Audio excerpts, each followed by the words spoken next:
नमस्कार विद्यार्थी मित्रांनो, ठाणे जिल्हा मध्यवर्ती सहकारी बँकेच्या अंतर्गत सध्या लिपिक पदासाठीचे पेपर सुरू आहेत। त्यामध्ये कोणकोणते प्रश्न विचारले होते, कालचा जो पेपर झाला आहे त्या पेपरमध्ये एकूण मराठीसाठी किती प्रश्न विचारले होते, त्यानंतर इंग्रजीसाठी किती प्रश्न विचारले होते, जीकेसाठी किती प्रश्न विचारले होते, त्यानंतर बँकिंगचा जो चॅप्टर होता त्या बँकिंगच्या चॅप्टरवर किती प्रश्न विचारले होते, त्यानंतर मॅथ्ससाठी किती प्रश्न विचारले होते, या सर्व प्रश्नाची उत्तरे आपण या व्हिडिओच्या माध्यमातून देण्याचा प्रयत्न करणार आहोत। त्यानंतर मित्रांनो आपण IMP असे 10 प्रश्न मराठीचे डिस्कस करणार आहोत। मित्रांनो व्हिडिओ नक्की शेवटपर्यंत पहा। जर चॅनल नवीन असेल तर चॅनलला सबस्क्राईब करून ठेवा, असेच डेली अपडेट तुम्हाला या ठिकाणी येतात। चला तर मग मित्रांनो व्हिडिओला सुरुवात करूया। मित्रांनो या ठिकाणी सर्वप्रथम मी तुम्हाला डिस्क्लेमर देईल। या ठिकाणी जे आपण माहिती देत आहोत किंवा या ठिकाणी जी माहिती सांगत आहेत ती माहिती ही विद्यार्थ्यांसोबत डिस्कस करून तुम्हाला मी दिलेली आहे। म्हणजे जवळपास 15 विद्यार्थ्यांसोबत माझं डिस्कस झालं आहे। त्यानुसार त्यांनी जे क्वेश्चन सांगितलेत त्यांना जसा प्रश्न वाटलेला आहे किंवा जसा पेपर वाटला ती माहिती मी तुम्हाला सांगत आहे। आता ठिकाणी काही विद्यार्थ्यांचं म्हणणं आलं की सर पेपर सोपा होता। आता सोपा कोणत्या विद्यार्थ्यांना पेपर गेला, ज्या विद्यार्थ्याचं जीके हँड असेल त्या सर्व विद्यार्थ्यांना पेपर सोपा गेला आहे। कारण का की जीकेवरचे बरेच प्रश्न विचारले, जीकेमध्ये कोणकोणते विचारले तर बँकिंगवरचे त्यांनी प्रश्न विचारले आहेत, त्यानंतर इतिहास असेल, त्यानंतर भूगोल असेल, त्यानंतर सामान्य ज्ञान असेल, त्यामध्ये विज्ञान सर्वात जास्त त्यांनी प्रश्न विचारले आहेत। अशा प्रकारे जीकेवरचे जवळपास त्यांनी 30 ते 40 क्वेश्चन विचारले आहेत। त्यानंतर मित्रांनो मराठीचा जर आपण विचार केला तर मराठीमध्ये एकूण 10 प्रश्न त्यांनी विचारले आहेत। 10 ते 15 क्वेश्चन या ठिकाणी विचारले आहेत। त्यामध्ये त्यांनी समानार्थी शब्द, विरुद्धार्थी शब्द, त्याचबरोबर म्हणी यावर एकही प्रश्न त्यांनी विचारलेला नाही। फक्त व्याकरणाची जी काही कन्सेप्ट आहे त्या व्याकरणाच्या कन्सेप्टवर त्यांनी प्रश्न विचारलेला आहे। त्यानंतर इंग्रजीमध्ये त्यांनी एकूण किती प्रश्न विचारले ते जवळपास 7 ते 8 क्वेश्चन इंग्रजीमध्ये विचारले आहेत। पण त्यामध्ये सुद्धा त्यांनी बेसिक इंग्रजीचे क्वेश्चन विचारले आहेत, जे की हाय लेवलची इंग्रजी नव्हती, एकदम बेसिक लेवलचे क्वेश्चन विचारले आहेत। त्यानंतर मित्रांनो आपण सामान्य ज्ञानचा विचार करत असताना सामान्य ज्ञानमध्ये त्यांनी काय विचारले की जे दिनविशेष असतात त्या दिनविशेषावर सर्वात जास्त प्रश्न दुसऱ्या शिफ्टमध्ये प्रश्न विचारले आहेत। त्यानंतर मित्रांनो बँकिंगचा जो चॅप्टर आहे त्या बँकिंगच्या चॅप्टरमध्ये कोणत्या बँकला 2001 मध्ये 100 वर्ष पूर्ण झाले, त्यानंतर पहिले गव्हर्नर जनरल कोणते होते, त्यानंतर 1960चा जो कायदा आहे त्या 1960च्या कायद्यामध्ये कोणते कलम 96, 97, 98चे आहेत। अशा प्रकारे या ठिकाणी बेसिक क्वेश्चन त्यांनी विचारले आहेत।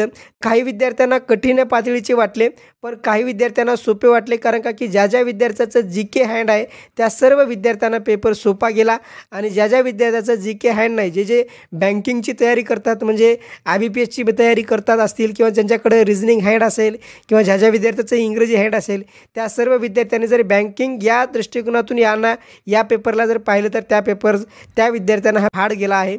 जे विद्यार्थी जीके ज्यांचा हँड असेल त्या विद्यार्थ्यांना पेपर सोपा गेलेला आहे। अशा प्रकारे मित्रांनो या ठिकाणी पेपरचं ॲनालिसिस होतं।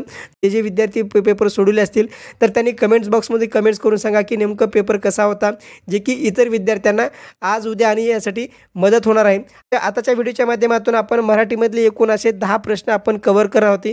ठाणे जिल्हा मध्यवर्ती सहकारी बँकेच्या अंतर्गत जो लिपिक पदाचा पेपर होणार आहे त्यामध्ये तुम्हाला ते महत्त्वपूर्ण ठरणार आहे। तर या ठिकाणी आता प्रश्न पाहूया मित्रांनो। पहिला प्रश्न या ठिकाणी आपण समजून घेऊया। कोणी हे सर्वनाम टिंब आहे। आता या ठिकाणी कोणी हे सर्वनाम विचारले, भाजी कोणी आणली, या ठिकाणी अशा प्रकारचा प्रश्न आहे। यामधले कोणी हे सर्वनाम कोणत्या प्रकारचा आहे अशा प्रकारे या ठिकाणी प्रश्न विचारला। सामान्य सर्वनाम, दर्शक सर्वनाम, संबंधी सर्वनाम आणि प्रश्नार्थक सर्वनाम। तर याचं योग्य उत्तर आहे मित्रांनो प्रश्नार्थक सर्वनाम हे याचं योग्य उत्तर आहे, कारण का की प्रश्न विचारला आहे। आता त्यानंतर मित्रांनो सर्वनामाचे आपण या ठिकाणी प्रकार समजून घेऊया आणि सर्वनाम कोणते त्या ठिकाणी समजून घेऊया। सर्वनामाचे एकूण प्रकार किती आहेत, पुरुषवाचक सर्वनाम, दर्शक सर्वनाम, संबंधित सर्वनाम, प्रश्नार्थक सर्वनाम, सामान्य सर्वनाम किंवा अनिश्चित सर्वनाम किंवा आत्मवाचक सर्वनाम, ही सर्व सर्वनामाची प्रकार आहेत। त्यामध्ये सर्वनाम कोणते आहेत, पुरुषवाचकमध्ये मी, आम्ही, तू, तुम्ही, तो, ती, ते, त्यानंतर दर्शकमध्ये हा, ही, हे, हा, ही, हे, ते, ती, त्या, अशा प्रकारे दर्शक सर्वनाम आहेत। त्यानंतर संबंधी जो, जी, जे, ज्या, त्यानंतर प्रश्नार्थक सर्वनामामध्ये कोणकोणते आहेत तर कोण, काय, ही प्रश्नार्थक सर्वनामे आहेत। त्यानंतर सामान्य सर्वनाम किंवा अनिश्चित सर्वनामे कोण, काय आहे। त्यानंतर आत्मवाचक सर्वनामे आपण, स्वतः, अशा प्रकारे ही आत्मवाचक सर्वनामे आहेत। त्यानंतर मित्रांनो या ठिकाणी प्रश्न विचारलाय पहा, खालीलपैकी विशेषण आदी विशेषण कोणते आहे अशा प्रकारे या ठिकाणी प्रश्न विचारलाय। चांगला मुलगा, या ठिकाणी विशेषण चांगला आहे. त्यानंतर कडू कारले, कडू हे विशेषण आहे. गोड बोरे, या ठिकाणी गोड हे विशेषण आहे. आणि सर्वच अशा प्रकारे पर्याय दिलेत. तर याचं योग्य उत्तर आहे मित्रांनो सर्वच. कारण का की आदी विशेषण म्हणजे काय, नामापूर्वी येणाऱ्या विशेषणाला आदी विशेषण असं म्हटलं जातं. ज्या नामापूर्वी येणाऱ्या विशेषणाला काय म्हटलं जातं, आदी विशेषण म्हटलं जातं. नामानंतर येणाऱ्या विशेषणाला विधी विशेषण असं म्हटलं जातं. ह्या सर्व नामं आहेत. कारले, मुलगा, बोरे हे सर्व नामं आहेत. नामा आधी काय आलेलं आहे, विशेषण आलेलं आहे, म्हणून हे आदी विशेषण आहेच. म्हणजे सर्वच विधानं या ठिकाणी बरोबर आहेत. त्यानंतर मित्रांनो तिसरा प्रश्न या ठिकाणी आपण समजून घेऊया. पुढील दिलेल्या वाक्यातून साधित क्रियापद असलेल्या वाक्याचा अचूक पर्याय निवडा. अशा प्रकारे या ठिकाणी पर्याय दिला आहे. तुम्हाला साधित क्रियापद निवडायचं आहे. या ठिकाणी पर्याय पहा. विद्यार्थ्यांनी अभ्यास केला पाहिजे, हे क्रियापद साधित आहे का, नाही. शिक्षक मुलांना शिकवतात, हे पण क्रियापद साधित नाही. त्यानंतर सचिनने चौकार मारला, हे सुद्धा साधित क्रियापद नाही. त्यानंतर जुन्या आठवणीने माझे डोळे पाणावले, हे साधित क्रियापद आहे. या ठिकाणी पाणी या नामापासून पाणावले हे क्रियापद तयार झालेलं आहे, म्हणून हे पाणावले म्हणजे हे वाक्य बरोबर आहे. चौथ्या नंबरचं साधित क्रियापद आहे. त्यानंतर मित्रांनो चौथा प्रश्न या ठिकाणी पहा. पर्यायी उत्तरात चतुर्थ विभक्तीचे आपादान कार्यकर्ता असलेले वाक्य कोणते. या ठिकाणी तुम्हाला विभक्तीवरचे सुद्धा बरेच प्रश्न कालच्या पेपरमध्ये विचारले येतं. विभक्ती चॅप्टरसुद्धा तुम्हाला करणं गरजेचं आहे. मित्रांनो याआधी आपण ठाणे जिल्हा मध्यवर्ती सहकारी बँकेच्या अंतर्गत सर्वच पेपरवर म्हणजे या ठिकाणी 1961चा जो कायदा आहे त्यावर सुद्धा प्रश्न तयार केले होते. बँकिंगचा सुद्धा प्रश्न या ठिकाणी आपण तयार केले होते. जर तुम्ही शिपाई पदासाठी जर तयारी करत असाल तर तुम्हाला 500+ नावाचा एक या ठिकाणी आपण एक व्हिडिओ तयार केला होता की ते व्हिडिओ तुम्ही नक्कीच पाहून जा. सामान्य ज्ञानावरचा प्रश्न आहे GK वरचं. त्यातील जवळपास तुम्हाला 2 ते 3 प्रश्न ॲज इट इज येतील. फक्त 15 मिनिटाचा व्हिडिओ आहे. ते व्हिडिओ तुम्ही पाहून जा, तुम्हाला ते मदत होणार आहे. आता या ठिकाणी पहा विभक्तीचे पर्याय विचारले. त्या ठिकाणी 4 पर्याय दिले. तर त्याच्या नाकाला धार लागली, तुझ्या हाताने हे काम होणार नाही, त्याने लिहून झाले, मी रात्री घरी परतेन. अशा प्रकारे या ठिकाणी चतुर्थ विभक्तीचं आपादान कार्यकर्ता असलेले वाक्य आपल्याला विचारलेलं आहे.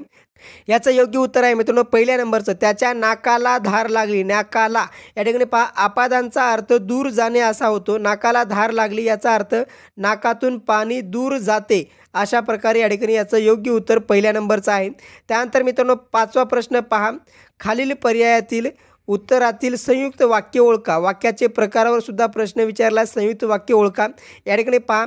मी रोज पहाटे उठून तासभर शाळेचा अभ्यास करतो. मी रोज पहाटे उठतो व 1 तासभर शाळेचा अभ्यास करतो. मी रोज जेव्हा पहाटे उठतो तेव्हा 1 तासभर शाळेचा अभ्यास करतो. त्यानंतर मी पहाटे उठल्यावर 1 तासभर शाळेचा अभ्यास करतो. अशा प्रकारे या ठिकाणी 4 पर्याय दिले. तर या 4 पर्यायापैकी या ठिकाणी आपल्याला संयुक्त वाक्य कोणता या ठिकाणी स्पष्टीकरण समजून घ्या. आणि व पण परंतु यासारख्या उभयनवी अवयवांनी जोडलेले वाक्य हे संयुक्त वाक्य असते. आणि ने, व ने, प ने, पण परंतु यासारख्या उभयनवी अवयवांनी जोडलेले असतं. या ठिकाणी पहा व हे या ठिकाणी उभयनवी अवयव आहे. या ठिकाणी तेव्हा आहे म्हणजे या ठिकाणी जो दुसऱ्या नंबरचा पर्याय आहे, मी रोज पहाटे उठतो व 1 तासभर अभ्यास करतो. अशा प्रकारे या ठिकाणी दुसऱ्या नंबरचा पर्याय जो आहे तो पर्याय या ठिकाणी योग्य आहे. त्यानंतर मित्रांनो 6वा प्रश्न पहा. आईबाबाप्रमाणेच त्यांच्या अपत्याने वागणे या आशयाची म्हण ओळखा. या ठिकाणी म्हण काय दिले, करावे तसे भरावे, 4 दिवस सासूचे, खान तशी माती, गर्वाचे घर खाली. अशा प्रकारे आईबाबाप्रमाणेच अपत्याची वागणे म्हणजे खान तशी माती याचा योग्य पर्याय आहे. या ठिकाणी मित्रांनो ज्या पदार्थाची खान त्यातून तसाच घटक बाहेर पडतो त्याचप्रमाणे मुळेसुद्धा आईबाबाप्रमाणे वागलेले असतात. त्यानंतर मित्रांनो 7वा प्रश्न पहा. गणपत वाणी बिडी पिताना चावायची नुसतीच काडी, म्हणायचा आणि म्हणाशीच की याच जागेवर बांधीन माडी. अशा प्रकारे या ठिकाणी वाक्य विचारलं आहे. या वाक्याचा किंवा वाक्य रचनेचा तुम्हाला अलंकार ओळखायचा आहे. तर याचा योग्य उत्तर आहे मित्रांनो दुसऱ्या नंबरचं स्वभावोक्ती अलंकाराचं ही उदाहरण आहे. या ठिकाणी एखाद्या व्यक्तीचं स्वभावाचं वर्णन केलेलं आहे म्हणून याला स्वभावोक्ती अलंकार असं म्हटलं जातं. त्यानंतर मित्रांनो 8वा प्रश्न पहा. द्रविडी प्राणायाम म्हणजे काय. तर याचं 4 पर्याय दिले. तर साध्या सरळ बांधणीसाठी गुंतागुंतीचे प्रयत्न करणे, केवळ देखावा करणे, एखाद्या दिवशी व्यायाम न करणे, विशिष्ट तेरचा व्यायाम करणे. तर याचं योग्य उत्तर आहे मित्रांनो द्रविडी प्राणायाम म्हणजे साध्या सरळ बाबीसाठी गुंतागुंतीचे प्रयत्न करणे. त्यानंतर मित्रांनो या ठिकाणी पहा की सोप्या गोष्टीसाठी अवघड मार्गाने जाणे म्हणजेच द्रविडी प्राणायाम होय. म हे व्यंजन खालीलपैकी कोणत्या प्रकारात येते? तर म हे व्यंजन अनुनासिक या प्रकारामध्ये येते. मचा उच्चार तोंडावाटे थोडा नाकातून होतो म्हणून हे अनुनासिक अलंकार किंवा अनुनासिक प्रकारामध्ये येतं. त्यानंतर मित्रांनो शेवटचा प्रश्न पहा, त्याची गोष्ट लिहून झाली या विधानातील प्रयोग ओळखा. प्रयोगवरचा सुद्धा प्रश्न तुम्हाला विचारला आहे. प्रयोगवरच्या सुद्धा तुम्ही कन्सेप्ट क्लिअर करून जा. तुम्हाला फक्त समानार्थी विरुद्धार्थी शब्द यावरच प्रश्न विचारले नाही तर बाकी सर्व चॅप्टरवर तुम्हाला मराठीमध्ये प्रश्न विचारले. तुम्हाला कन्सेप्ट क्लिअर करणं गरजेचं आहे. या ठिकाणी प्रयोग ओळखायचा आहे तर याचं योग्य उत्तर आहे मित्रांनो समापन कर्मणी. या ठिकाणी पहा त्याची हा करता, त्याची जे आहे या ठिकाणी त्याची हा करता षष्ठी विभक्तीत आहे. लिहून झाली हे जे क्रियापद आहे ते संयुक्त क्रियापदाने क्रियापदाच्या समाप्तीचा अर्थ सूचित केला जातो म्हणून अशा प्रयोगाला समापन कर्मणी असं म्हटलं जातं. अशा प्रकारे मित्रांनो आपण ठाणे जिल्हा मध्यवर्ती सहकारी बँकेच्या अंतर्गत जे काही महत्त्वपूर्ण प्रश्न समज होते आणि परीक्षेचा पॅटर्न समजून घेतला आहे. मित्रांनो काही प्रश्न असतील तर कमेंट बॉक्समध्ये कमेंट करा आणि जे विद्यार्थी परीक्षा देऊन आले आहेत त्यांनीसुद्धा कमेंट्स करून सांगा की पेपर कशा पद्धतीने होता, जे की उद्या होणाऱ्या पेपरसाठी विद्यार्थ्यांना ती मदत होणार आहे. धन्यवाद मित्रांनो. थँक्यू. जय हिंद, जय महाराष्ट्र.